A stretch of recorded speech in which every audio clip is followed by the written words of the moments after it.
or listening back to this show from Teachers Talk Radio. You can catch up with all our shows by visiting our YouTube channel or by listening back at ttradio.org.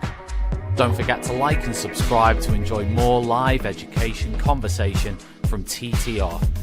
We hope you enjoy this show.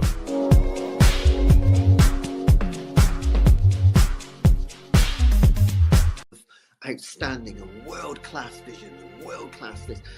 I'm a real leadership geek, honestly. I've spent my whole career reading books and chatting to people. I just find the whole thing and the announcement, the way it's been announced, bizarre. If you could move away from a model where teachers are so intensely focused.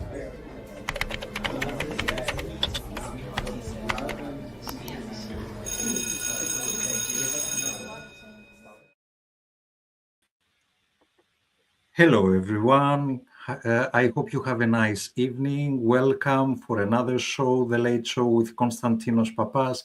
I am Konstantinos, your host, and today I have the pleasure to welcome to the show a dear colleague who is doing excellent work in her field. Her name is Hatie Mapudzi. Good evening, Hatie, welcome. Hi, Konstantinos, thank you for having me. Of course, it's my pleasure. So, before we move on with today's topic, today we will talk about belonging in higher education and how do we help every student thrive. But before we move on to the topic, Hatie, could you please introduce yourself to our listeners? Oh, thank you. Like Konstantinos said, my name is Hatie. I'm a senior lecturer at the London College of Communication. I teach BA Public Relations as well as the MA Public Relations. I lead the Reputation Management module at undergraduate level and the Global Media and Cultural Landscapes at MA level. I'm also year lead for the year 2 cohort. Yeah. Okay, great. Very nice. So, Hatie, let's explore the first theme, let's say, of today's discussion. What does belonging mean? The word belonging is everywhere in higher education. What does it mean to you? Wow. Talking about belonging, I start you with the difficult stuff from the beginning. I didn't see it coming, but that's fine. Yes.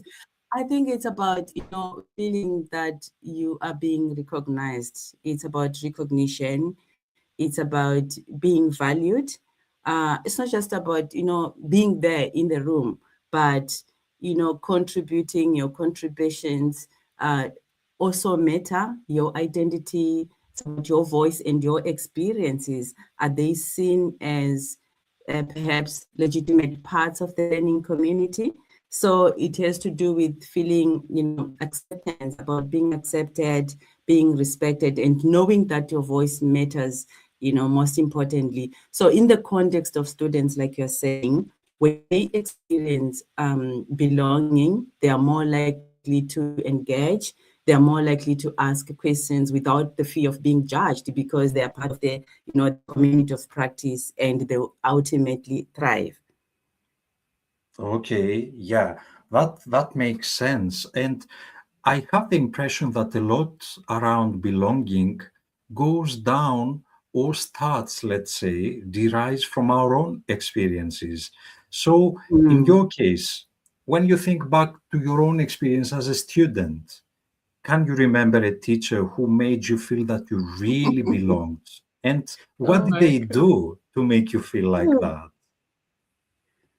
Honestly, I can't remember Konstantinos having that kind of experience. In an undergraduate, I would start. I don't remember any of my lecturers doing that. Of course, they were approachable. They did listen when we asked questions. But again, they were not necessarily, the most charismatic lecturers, if I may put it that way.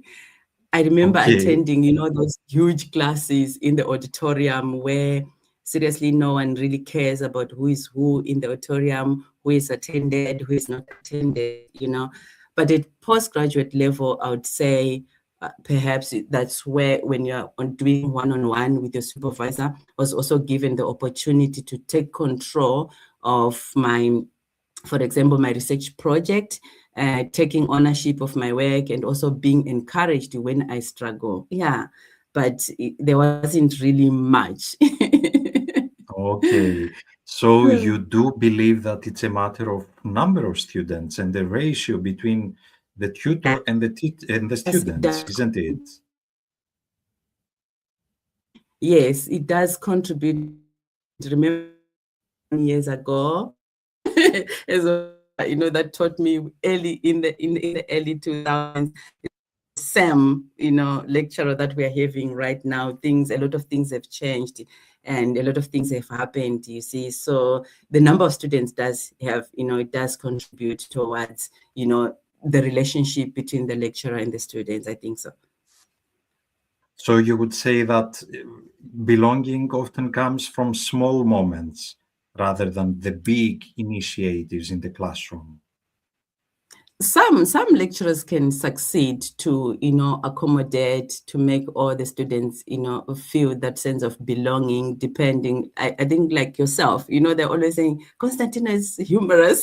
You're one of those popular, isn't one of those popular lecturers. So some can afford, but others may find it difficult to accommodate every student and make them feel, really belonging.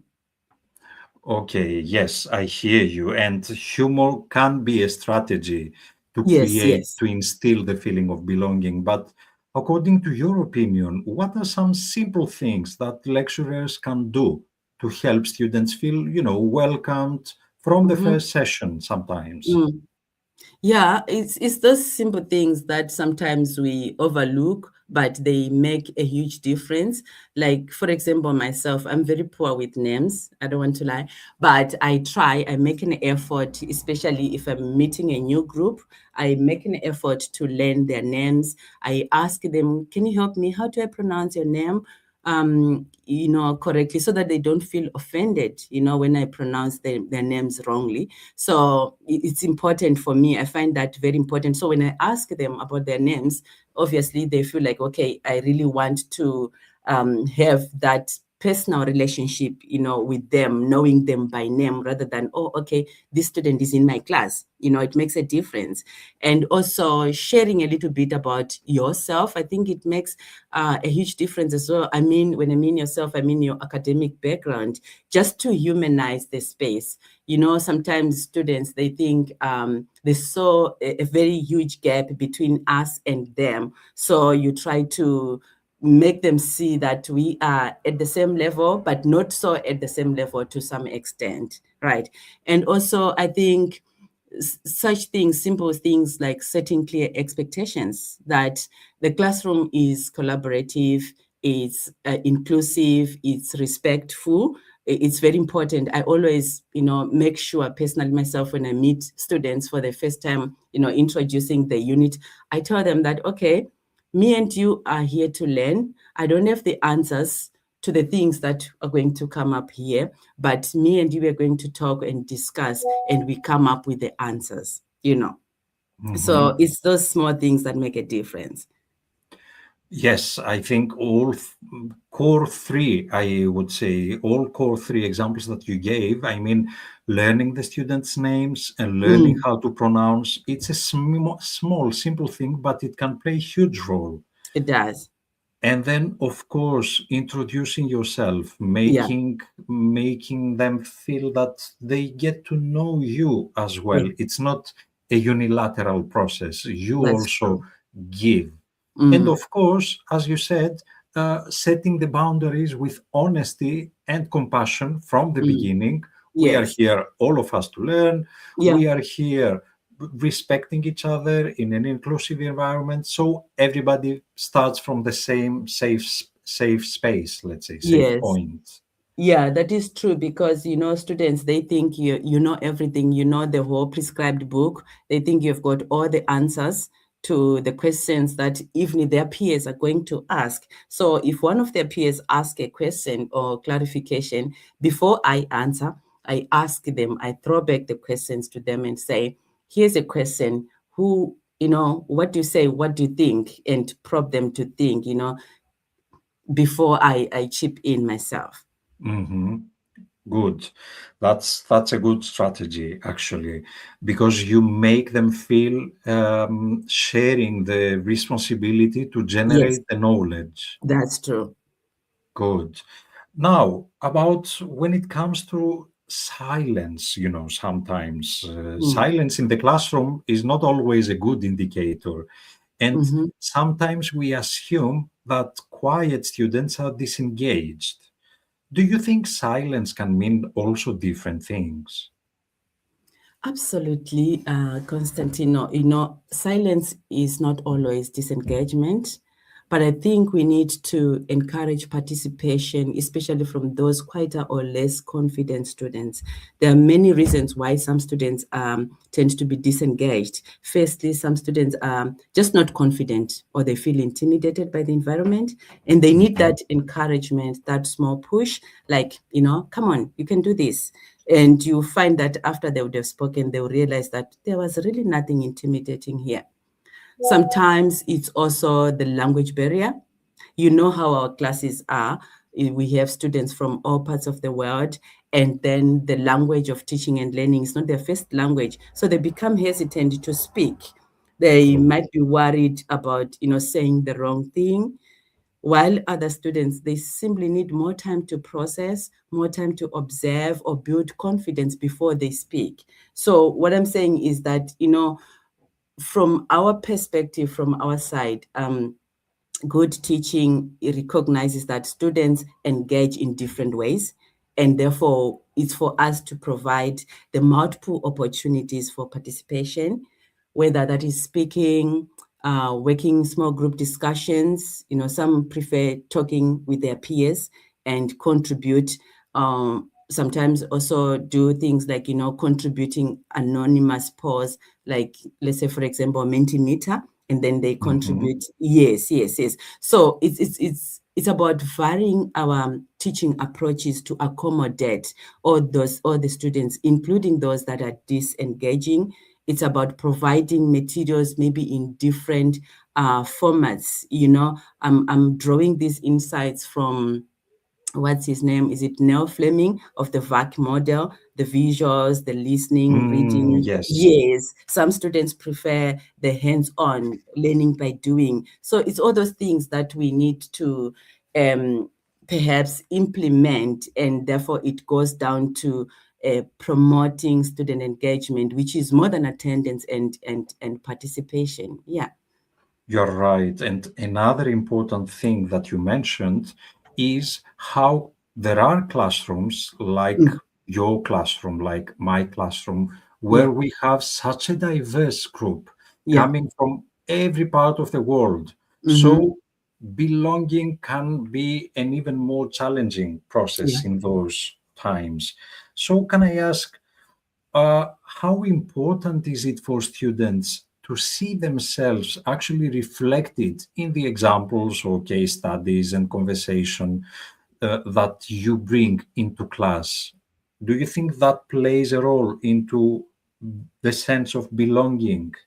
It does, and it's incredibly important because here uh, we're speaking to inclusive curriculum, right, that benefits everyone, not just a certain group of people.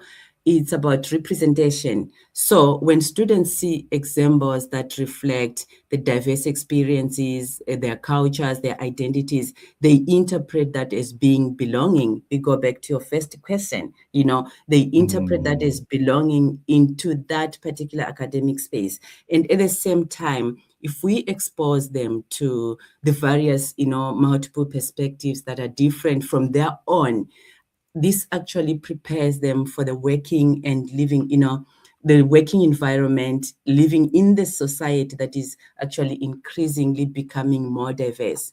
So like I said, that it's about representation. It helps them to feel that the academic space is not just reserved for a specific group of students. It's a space where everyone's story is being told.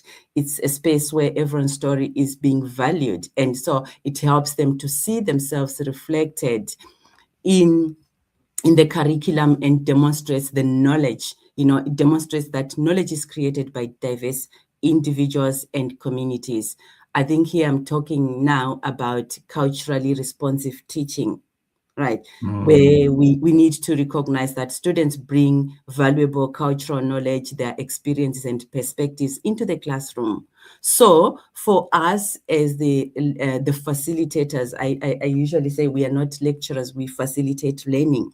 So for us, rather than expecting students to adapt to a single teaching style, we ought to adapt our teaching to make the learning more relevant and accessible. I hope I'm making sense. Yeah. You do. You absolutely make sense. And actually, this alone, there's a lot to unpack here on what you said. And this alone, I think it is for another whole show, because I would really be very interested in learning more about the culturally responsive type of teaching and how you see our role as facilitators rather than teachers. So all of these practices that you mentioned, they contribute to developing and maintaining the sense of belonging in class. Yeah. Yes. Good. And you talked also about the use of examples and case studies that might reflect students. Would it be possible, do you have in mind any example that you could share with our listeners? An example of how did you use a case study or a conversation brought into class that, it reflected this? Yes. So what I usually do, especially during seminar times, to ask them to choose, let's say we are looking at a campaign, right? Choose a campaign of your choice. You find that, for example, I remember students from China choosing an advert, a Chinese advert that caused some, problems when it was interpreted as stereotypes of, having the Chinese eating with sticks and all that, and how the Chinese community did not take that lightly. So if you allow that kind of, learning, they choose something that relates to them. Hence, I said, culturally responsive teaching. And so it's us who have to respond or to adapt our teaching to make learning more relevant and accessible rather than, the other way around. That's great. That's a great example. And I like how you are able to talk about theoretically dense concepts, but you can also break it down through examples. That's actually a very useful example to have in mind.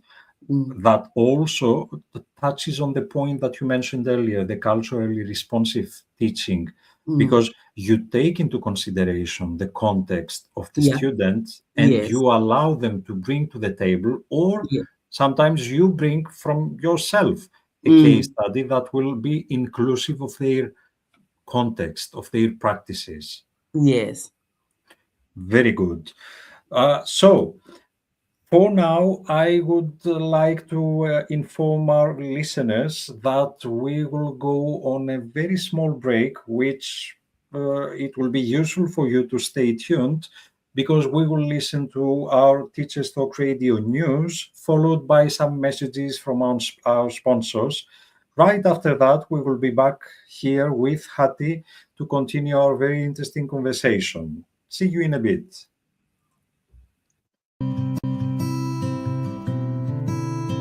In education, we all want recruitment to be fair and inclusive, because the gender pay gap won't disappear without clear, practical steps in how we hire. Recent national research shows schools are already taking meaningful action. 40% of leaders now include pay or progression details in adverts. 35% highlight well-being support, and around 1 in 5 are using anonymised shortlisting to reduce bias. Teaching vacancies, the Department for Education's free official job listing service makes these steps easier, with clear salary fields, flexible working filters, and an application format that supports blind recruitment. It also removes previous salary questions, so candidates are assessed on their skills and experience rather than their past pay. For your next hire or your next role, Go online and search Teaching Vacancies Gov UK. This show is brought to you in partnership with Hachette Learning, publishers of professional development books and resources that support great teaching and learning in schools around the world. Level up your professional development today and visit hachetlearning.com to explore the full range of titles. This is Teachers Talk Radio, and this is Teachers Talk Radio News. The BBC says school suspensions and exclusions in England have dropped for the first time since the pandemic, according to new government figures. There were 913,000 suspensions across state schools in 2024 to 25, a 4% decrease on the previous year. Permanent exclusions were also down 9% at 9,900. Suspension rates dropped in secondary and special schools, but have increased in primary schools. Education Secretary Bridget Phillipson said the pandemic had left a pernicious legacy, but that teachers across the country were helping the next generation turn a corner. Last year, school suspensions reached their highest levels in nearly 20 years, and despite this year's drop, rates are still higher than they were in 2018 to 19. Full details of all the figures can be found on the BBC News website. Sticking with the BBC and the theme of behaviour, BBC News Northern Ireland says the nation has appointed a new school behaviour czar, Tom Bennett. Mr Bennett has been appointed to review the behaviour policies of schools and how useful they are. He said children can lose up to 1 hour per day through low-level disruption, and behaviour was about teaching children really robust habits of doing things even when they're hard.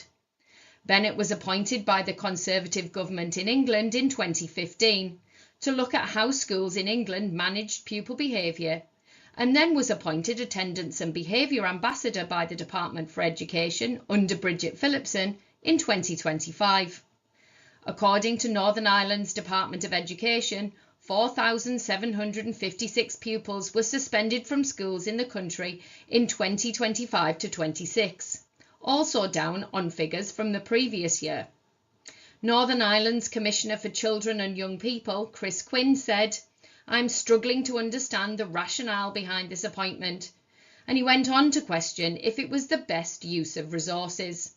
More details can be found online. FE Week says colleges are still breaking government spending rules on exit payments almost 4 years after colleges were reclassified as public bodies. FE Week has found the Treasury's managing public money rules mean that FE colleges need Department for Education sign-off before making large staff severance payments, including those worth £50,000 or more. But DFE figures released via a Freedom of Information request show that in 2024 to 25, of 28 special payment requests, 6 colleges made retrospective requests once cash had already been paid out. Officials subsequently rejected 4 of those requests, leading to concern that colleges are not always playing by the rules. More details can be found on FE Week. Finally, TES magazine covers the appointment of new CEOs to one of England's biggest multi-academy trusts. ARC will replace Lucy Heller, who's stepping down after 22 years with the organisation, with Patrick Wall, co-founder of the Centre for Education Systems, and Katie Oliver, currently part of the ARC team. Mr Wall will be the chief executive of ARC Schools, whilst Miss Oliver will lead ARC's charitable arm. Ms Heller will leave at the end of this academic year, having joined ARC in 2004 as the founding director of ARC Schools. She became the CEO of both the Charitable Foundation and the Multi-Academy Trust in 2012. The magazine features a wide-ranging interview with Ms Heller, and this can be found online. This has been Teachers Talk Radio News with Joe Fox.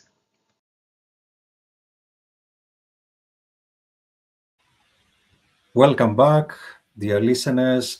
to the Teachers Talk Radio. This is the Late Show with Konstantinos Pappas. Today I have the pleasure to be joined by Dr. Hatie Mapudzi, and together we explore the sense of belonging in higher education. So with Hatie, until now, we have explored topics such as what does belonging mean, and we talked about how to create belonging in the classroom. And Hatie gave us some concrete examples and some simple things that can make students feel that they belong to the class. And as we said, Hatie, every classroom is different because every group of students is different, right? Yes. So let me take you now to another topic, kind of to feed further into our theme, the theme of belonging, about today's students. Do you think today's students are looking for something different from higher education? I think so. Definitely, I think so. With the fast-paced world that we live in today, I think the students are also looking for value. They're looking for purpose. They're looking for connection. So they expect, the university to prepare them, not just academically, but personally and professionally as well. Maybe, they ask themselves, like, how does this learning relate to my future aspirations? So they expect, things or education to be more flexible, more connected to the real world challenges that they're facing out there, and more supportive of their, their well-being. So what this means for us is it's not just about content delivery, because the students, they want learning that is more inclusive, that is more meaningful and responsive to their lives as well. Yeah. Yes, you are right. And can I ask a small question here? Is this stressful for us? Does this bring, I don't know, more responsibility, more even stress to create what you said, to respond to all this? Not necessarily, because I think it's about balancing the two. Right. It's about balancing the two. While we also take care of them, we also have to take care of ourselves. Yes, true. Yes. I like how much you give importance to balance, and it makes sense what It's you about say. finding balance. Yes. Yes. So, what would you say? How can lecturers acknowledge the realities that students face while maintaining high expectations in the same time? I think, like you said earlier on when we started, compassion, it's about being compassionate without lowering the standards, of course. So we do recognize that students' lives are often complex, they're dealing with a lot. So we can also help them navigate the path towards, meeting them halfway. For example, when we set assessment deadlines, at the same time, we also need to allow some reasonable flexibility where appropriate, isn't it? It's also about communicating and directing students to available support services, the disability services, and being understanding and having an honest conversations with them, in terms of, workload and on our side as well. So in the end, we should have high expectations that are also paired with empathy, and that shows the students that we believe in their potential, but we also understand their realities. Yes. Okay, so lecturers actually they need to have the sense of flexibility, let's say, developed, Yes. and adaptability, because as you said, it's such a fast-paced It is. environment where we live. Students experience that, they live it to its core, and you have to adjust, you have to adapt to times. That's true, because some of them, they do have genuine reasons, about whatever happening in their life. So it's about flexibility as well, but, making sure not to lower the standards at the same time. Yes. True. And consequently, from what you say, I understand that this is also it plays a major role into creating the sense of belonging to students. Yes, exactly. Exactly. Remember earlier on, we spoke about, how they feel respected and also represented and being understood, being taken care of, their well-being as well. So it all goes down to that. Yes, yes, yes, that's true. And let's go outside the core classroom and let me ask you about universities in general. What do you think universities can do to help every student feel that they belong?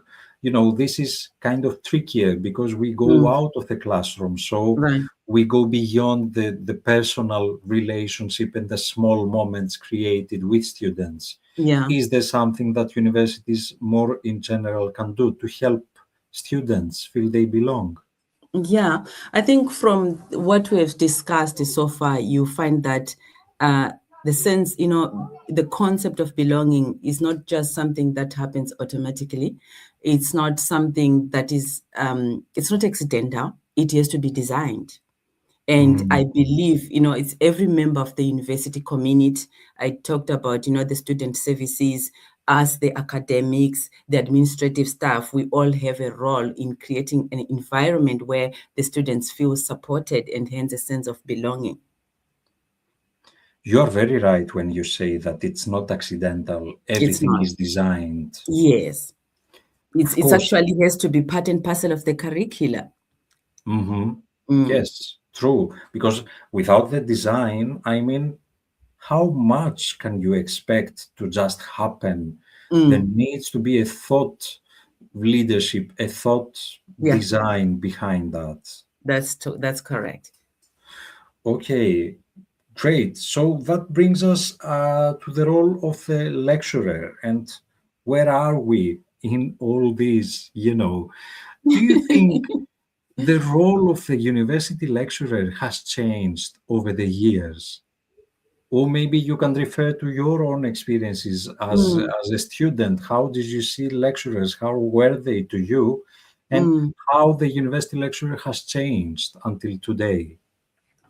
I can say it has evolved and is still evolving. I mean, just a few seconds ago, we were talking about, students having multiple responsibilities and how we need to be flexible in terms of everything. So our role has changed. And why am I saying this? You find that, like I said, you asked me about my own experiences of belonging in the class. And I said, back in the day, it was the lecturer coming to the class, deliver content, and not so much more than that, right? But coming to the contemporary context, while subject expertise remains fundamental, yes, as our responsibility, we are also expected to do more. Our influence actually extends well beyond just delivering content. We are expected to facilitate teaching and learning. We are expected to be mentors to support their well-being.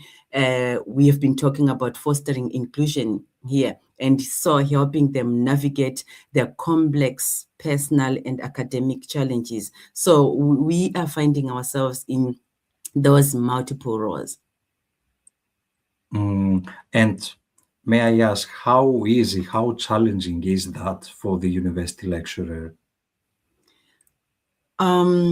It differs with with us individuals, but it can also be emotionally demanding.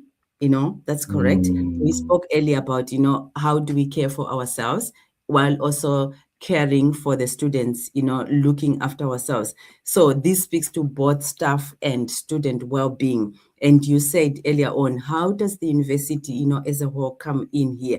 It's also, staff and student well-being is partly a responsibility of the institution. Why am I saying this? If we are well supported as academics, we are also likely and better able to support our students, isn't it? So I think it's important for us to set the health boundaries. It's about collaborating with other services, support services, because we are part of the wider ecosystem, isn't it? So So it's about sustainable care, which requires shared responsibility. they say looking after yourself is not selfish. It's actually important, isn't it? True, Yeah. exactly. Yes. So consequently, do you think also students' expectations of their lecturer have changed as well? I think they've changed. Remember, we spoke earlier when we say they expect something that resonates with them, something that is meaningful, that is fruitful, that they can use and say, what is in it for? What is, in it for me here? What's for me here? So they do expect, yes. Okay. And being approachable for the lecturer while Yes. maintaining professional boundaries, Yes. it's sometimes, it can be challenging. It can be hard to find that balance, isn't it? That's true. That's true. Okay. And how do we care for students while also looking after ourselves? Yeah. I mentioned earlier on about, taking care of ourselves and taking care of the students, setting the healthy boundaries, collaborating with the support services. And so it's a institutional responsibility, not just us as the lecturer. We do our part. I spoke about, staff well-being. What does that mean? Talk of it from the perspective of the workload, right? The student lecturer numbers, we're always talking about this for seminar. Let's have 2 seminar groups because the group is quite too large and all that, isn't it? It's taking care of ourselves while also looking after the students and essentially not lowering the standards. Yes.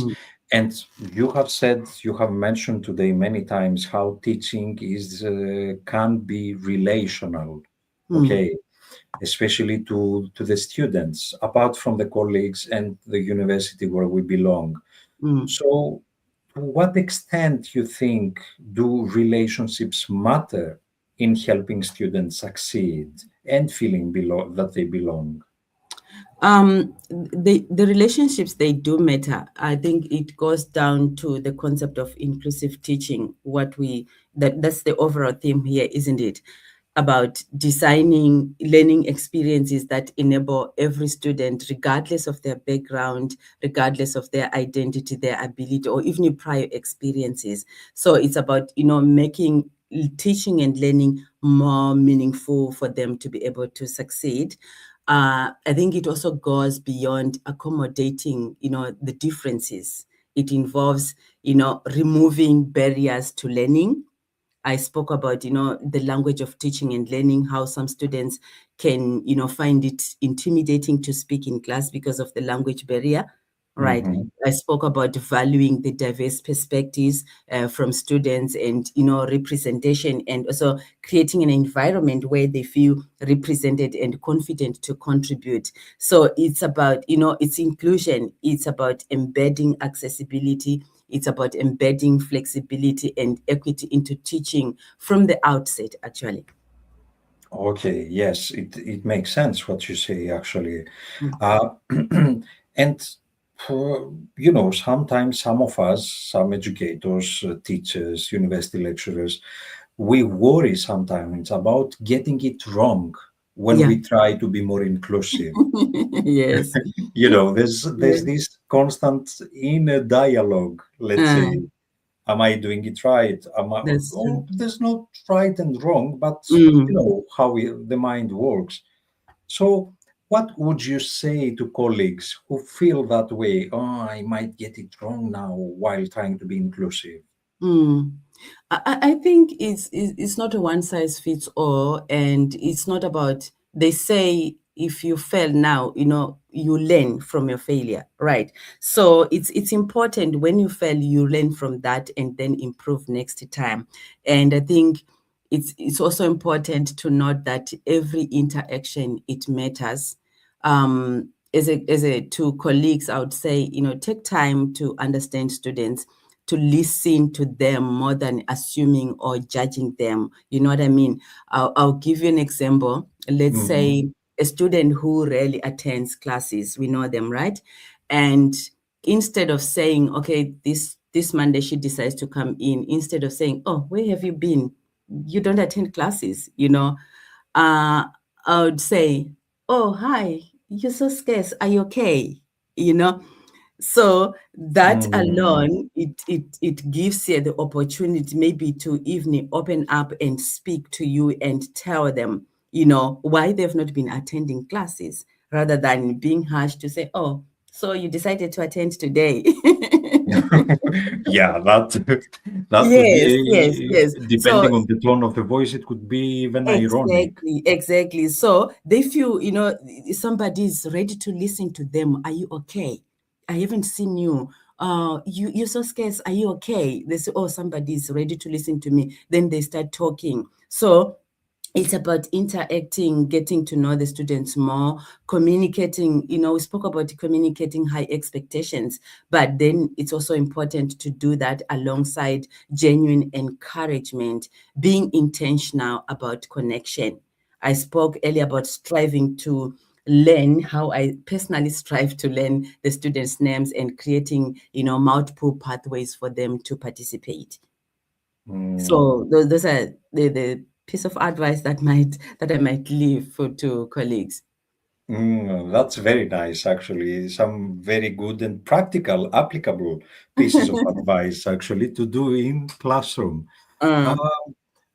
All these things that you have described, sometimes while teaching and having all this in mind, it can be emotionally demanding. So how do you look after yourself while supporting students in order to avoid burnout? That's a good one. It's about taking rest when you need to. Taking risks. Oh, okay. Taking rest. Rest. Okay, Yes, because I thought, resting. oh, what Yes. an answer. That's Yeah.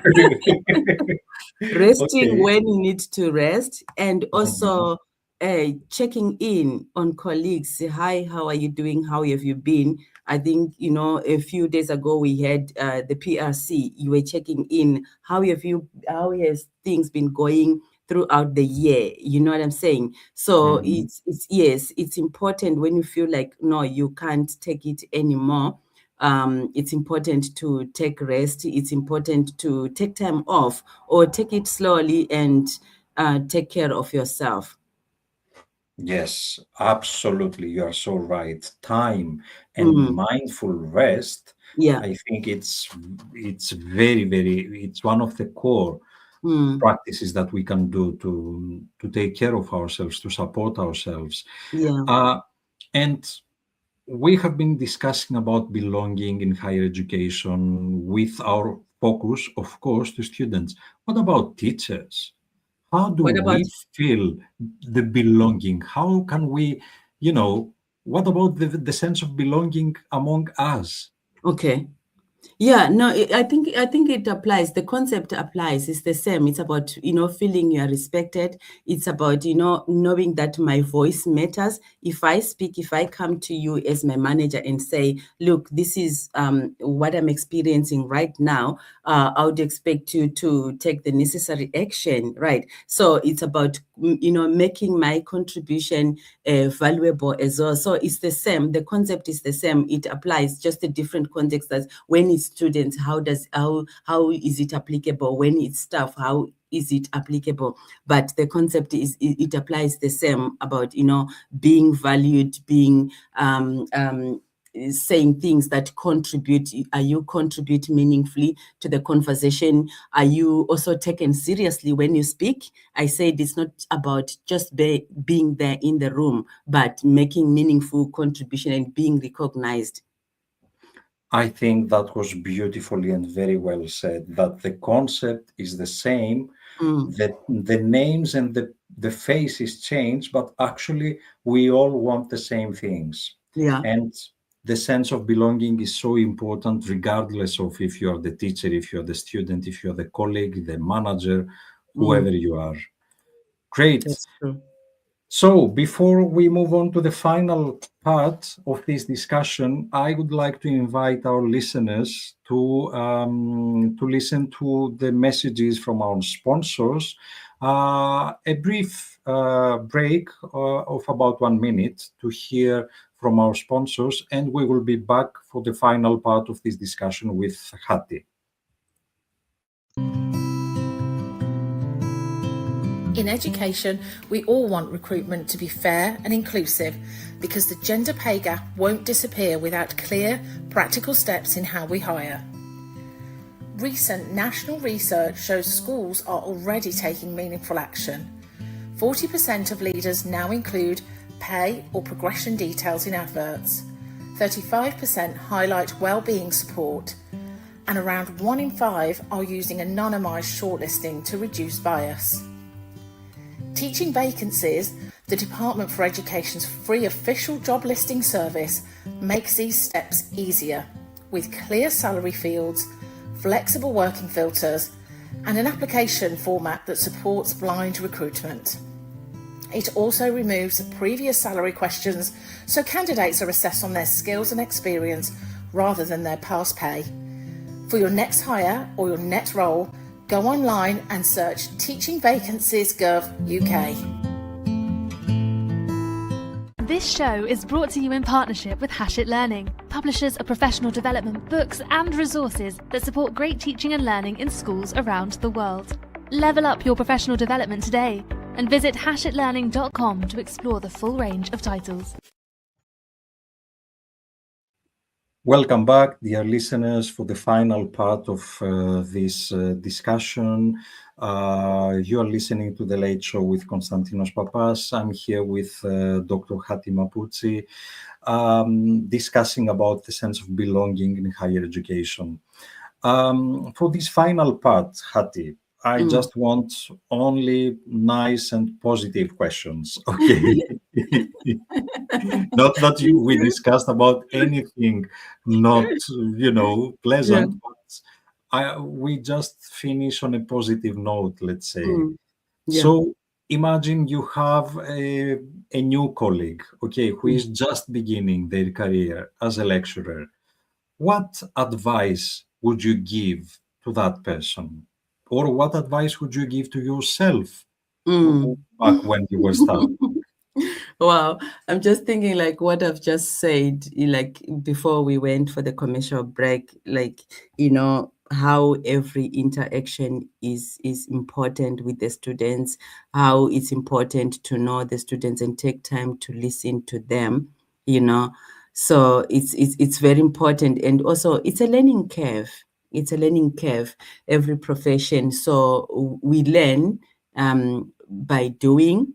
That's number one. And also it's important to attend those CPD, the workshops that we attend about, teaching and learning, how to encourage student engagement in class. They do help a lot, especially if you are new to the students. And also, it's very important to learn the organizational culture, how things are done, how the students, how do they operate?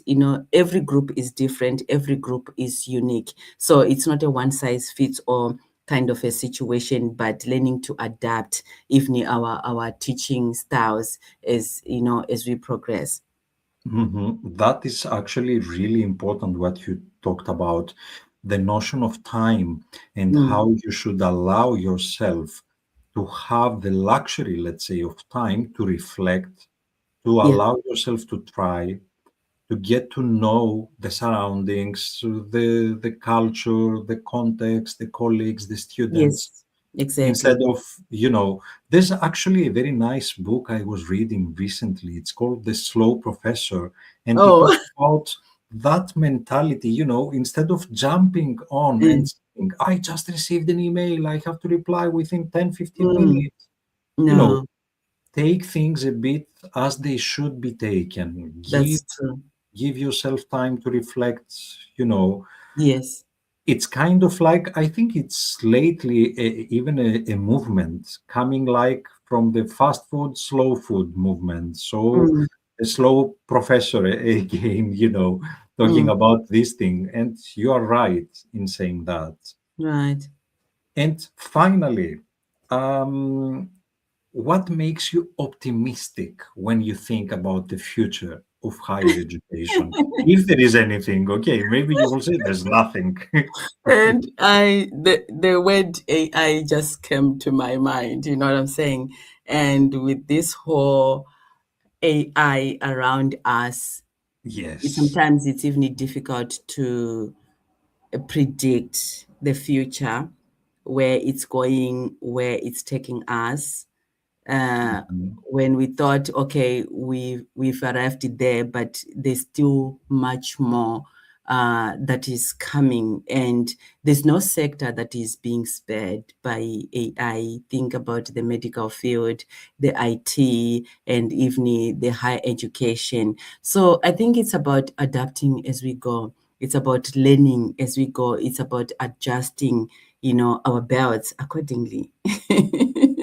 That's very true. I like how you frame it with a reserved optimism, let's say. Or let's say optimism with awareness. Yeah. Be aware of what's happening, keep your optimism, but keep also your eyes, your antennas on for the ability to adapt. And willing to learn as well, because if we say, no, I'm not gonna join the bandwagon, then one day you'll be left forever. You know what I mean? So it's about learning, adjusting as we go, like I said, because AI is here to stay. And that's the buzzword right now in every sector. Mm-hmm. Absolutely true. That's I think the best end for this show. Yeah, optimism with awareness, adaptability, and time to reflect, time to adapt, time to get on with what's happening. Amazing. Hatie, I want to thank you very much. It has been a lovely discussion. Oh, thank you. Of course, thank you so much for being my guest today. Listeners, thank you so much for staying here. See you in the next Late Show with Konstantinos Pappas in 1 month time from now. Oh, sorry, it's August. No, sorry. It's holiday season, unfortunately. Okay. Yes, you will have to wait for September. The second Sunday of September, the usual second Sunday of every month, Sunday at 8 p.m. Thank you very much. Thank you, Hatie, for being here today. Thank you, Konstantino. Bye. Thank you, everyone. Bye. You've been listening to Teachers Talk Radio. Tune in live and listen back at ttradio.org. We look forward to hearing from you next time on Teachers Talk Radio.